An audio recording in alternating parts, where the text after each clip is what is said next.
Welcome. My name is Brandon. Please join me on this tour of Crossroads Center in St. Cloud, Minnesota. Crossroads Center is one of the largest Minnesota malls outside of the Twin Cities metropolitan area, located about an hour's drive to the northwest of Minneapolis. Let's take a look at this old map of Crossroads, and we can see a rather small mall. We are here on the map. The JCPenney's labeled as Tenant 1 on the map is still here in 2022. Before sharing Crossroads history, I wanted to talk about why I filmed this mall and how one can lie with video. Crossroads isn't dead nor dying, but I have heard people say negative things about it, so I wanted to capture the mall as it was in early 2022. The mall has 4 anchors, but over 20 empty tenants, with 3 of those being very large. The mall is at 80% capacity, which isn't too bad. I must confess that this video is misleading, as it shows a mall with few visitors and many closed tenants. It was quiet when I arrived at 10 a.m. on a Saturday and 2 p.m. on a Wednesday. I wanted to film Crossroads when there were not a lot of people, but this gives the illusion that the mall is dead. It is not. Some tenants opened later in the morning. Let's get to Crossroads history. Workers from Landwehr Construction started building the mall in September 1964. The original design of the mall included 2 anchors with a hallway in the middle, the one we were just walking down. Sears Roebuck & Company opened in 1965, and JCPenney's opened at the beginning of 1966. A movie theater, Cinema 70, opened north of the property, but was never attached to the mall. According to an interview with the St. Cloud Penny's manager from 1966, the new Penny's was 5 times the size as the original downtown St. Cloud location. At the time, it was the largest suburban Penny's in Minnesota. The manager was also happy to share that the entire store was air-conditioned with modern fluorescent lighting, directional signs, and department markers to pinpoint the location of merchandise. I love this quote from the interview. "Straight, wide aisles permit customers to shop the entire store in a single visit." Was the concept of being able to see everything in one visit a new idea in 1966? In the same newspaper that interviewed the Penny's manager, Walgreens chairman of the board, Charles R. Walgreen Jr., stated that virtually all of the employees at the new Crossroads Walgreens would be St. Cloud residents. "We're out to give St. Cloud shoppers the best of service, so we'll want the best personnel. The best place to find them is right here. Who can serve St. Cloud shoppers better than their own friends and neighbors?" Okay, did Walgreens previously bus in people from out of state to run their stores? At least the spokespeople for Sears, Kenny Shoes, and Woolworths had smarter statements. Sears store manager let people know that there were still available positions. Sears had been in St. Cloud since 1928.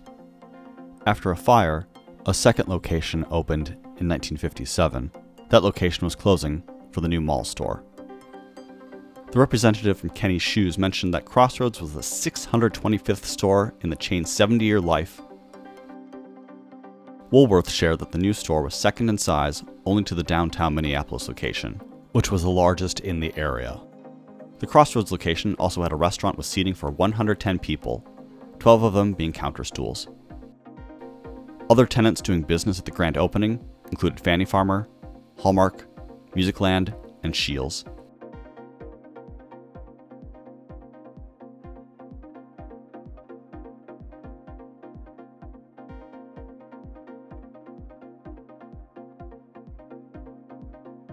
I wanted to pause from history to call to your attention the ramp we just walked down. This would have been outside of the original mall. This expansion was added in 1976, which included Dayton's and several small shops. Please ignore the Target for now. It was added later.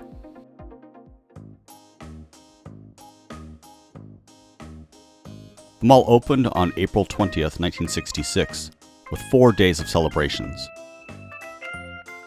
In attendance were Twin Cities television stars Betty Douglas from Romper Room, John Gallos, who played Clancy the Cop on Clancy and Company, Casey Jones and Lynn Dyer, the latter who played Roundhouse Rodney on Lunch with Casey, Dave Lee from Popeye and Pete, and Mary Davies Orfield who played Nurse Carmen on Axel and His Dog.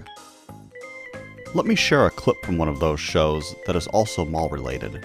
And I'll tell you one thing, we got a big favor to ask you kids. Go ahead. Here, would you tell your mother and your father about Jolly, the most complete toy, hobby, and craft stores in the Twin Cities? Oh, that's right.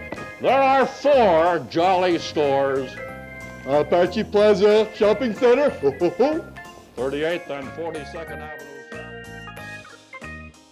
I often visited the Jollies at its Sunray location, and later when it moved to the Scenic Hill Shopping Center a mile away, so it was a treat to find this old ad. I am too young to have watched these shows live, but I am old enough to have warm feelings of nostalgia when watching clips on YouTube. I feel I missed out. All the children's media I consumed as a child was distributed at a national level. I never saw any local Twin Cities shows. Oh man, an abandoned Macy's. At least that's what I thought. I mean, there is a bench right in front of it. It turns out I was wrong. They opened their gates around 10:30. At the time of Crossroads opening, the mall was the 3rd largest in Minnesota, with the original Southdale and now demolished Apache Plaza being larger. In 1972, First Union Management Incorporated of Cleveland, Ohio purchased the mall. In the 1980s, the mall was now booming with 4 anchors. A Target had been built in 1985. A newspaper advertisement from 1986 shares a list of 120 stores. I intended to rattle off all the chains you may have heard of, but there were so many that my narration sounded like a mall video parody. Let me share an index of tenants from 1986 instead. Who thought it was a good idea to sort tenants numerically instead of alphabetically? Say I wanted to go to Musicland. It might be faster to wander the mall randomly than find it with this index. I did find it interesting that a mall of this size once had 2 hallmarks. Crossroads also had a small Scheels and Herberger's. They were so small compared to their 21st century counterparts, they were not considered anchors. They were located along the original hallway on the north side. There was no food court in 1986, but one could get a bite to eat at locations scattered throughout the mall. Baskin-Robbins, Burger King, Dairy Queen, Orange Julius, Original Cookie Company, or the locally owned Little John's Pub, or Top 10 Eatery. Liver and onions for $4.65. Not your thing? How about the Top 10 Deluxe Dinner? Ground beef topped with American cheese, bacon, and barbecue sauce. This sounds like one of those no-carb burgers that were popular 20 years later. In 1995, the owner spent $5 million to renovate the mall, with new flooring, entrances, and skylights. In 2000, General Growth Properties Incorporated of Chicago, Illinois, purchased the mall. In 2001, Dayton's was rebranded to Marshall Fields. If we go back to the 1986 map again, we are right here. This food court was built in 2004.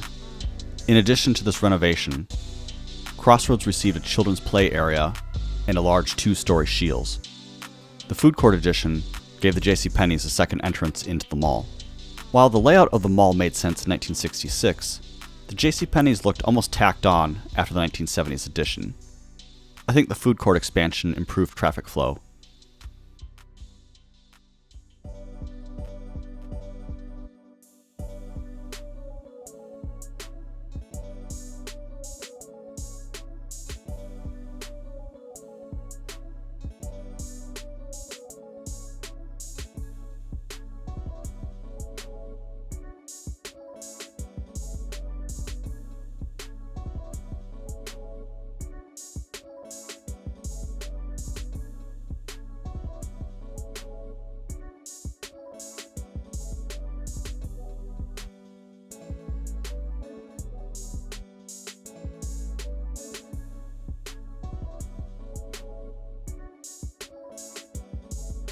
I mentioned earlier that some people have a negative view of this mall. This may be due to an incident that occurred on September 17th, 2016. A man by the name of Dahira Dawn entered the mall dressed in a security uniform brandishing a knife. He attacked several people.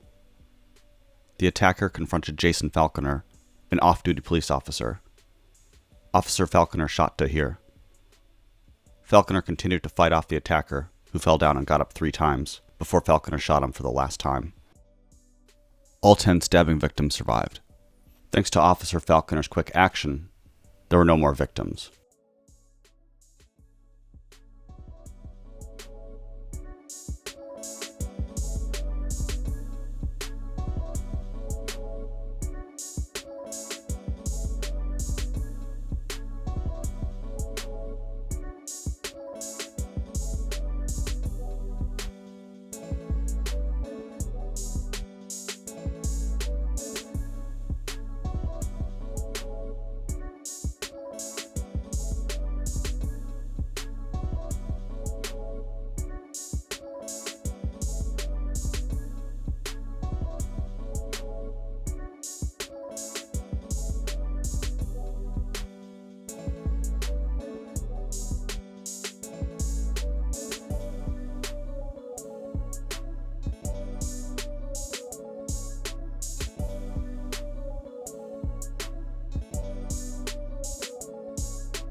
In 2017, Sears announced that they would close the Crossroads store the following January.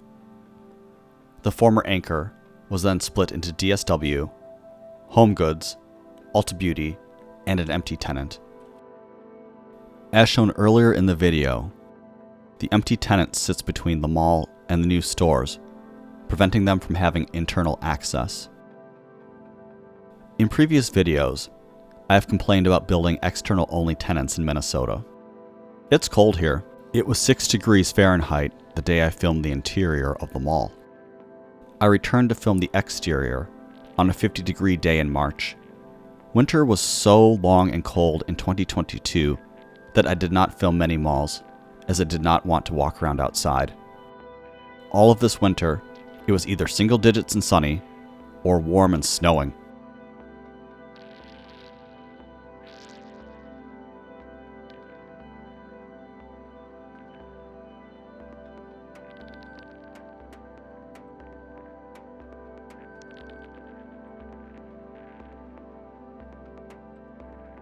One more comment about 2018, Brookfield Property Planners purchased GGP that year, becoming owners of Crossroads.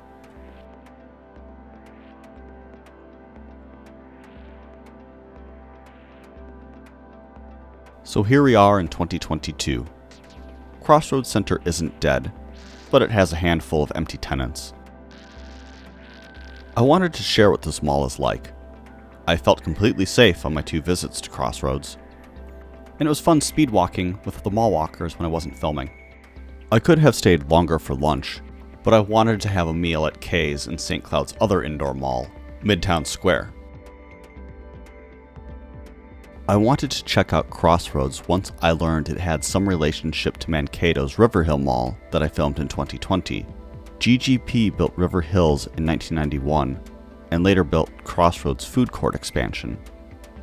River Hills is now owned by the Kohan Retail Investment Group, which owns the dying Burnsville Center in Burnsville, Minnesota. They are also former owners of the demolished Northland Mall in Worthington, Minnesota. Should we be concerned about River Hills' future?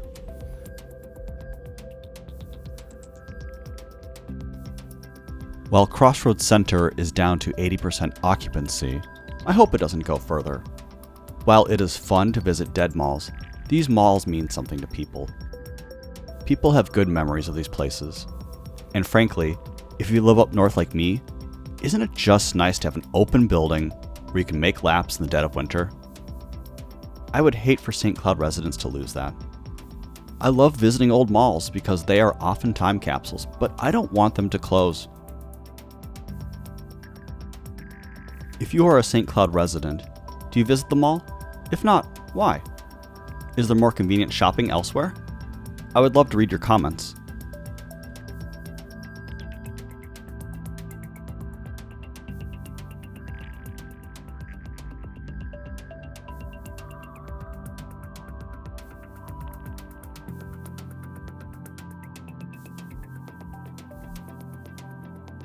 I returned on a cloudy but warm March day for additional footage. I like the contrast in the skylights, but I do prefer the blue sky. So I got a little negative. Things are not all gloom and doom. In December 2021, Target announced plans to build out another 12,000 feet for a new liquor store and Starbucks.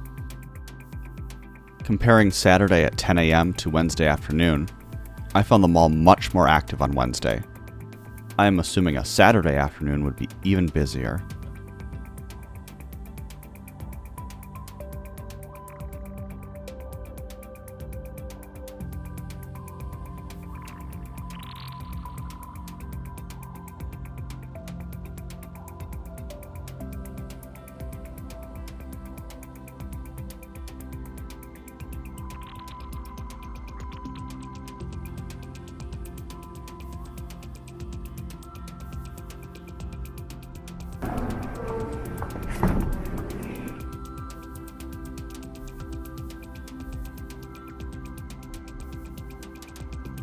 Thank you for joining me on this tour of Crossroads Center in St. Cloud, Minnesota.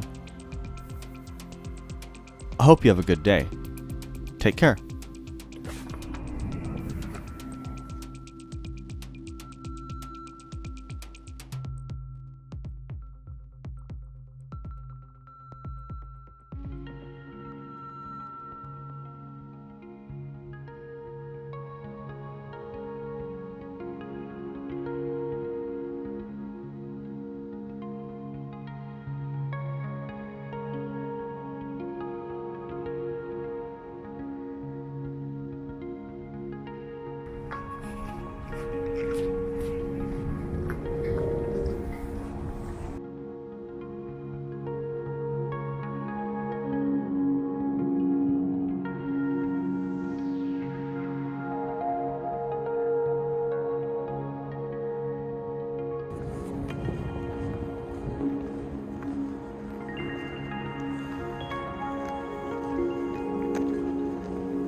The large monolith ahead is all that remains of a bank.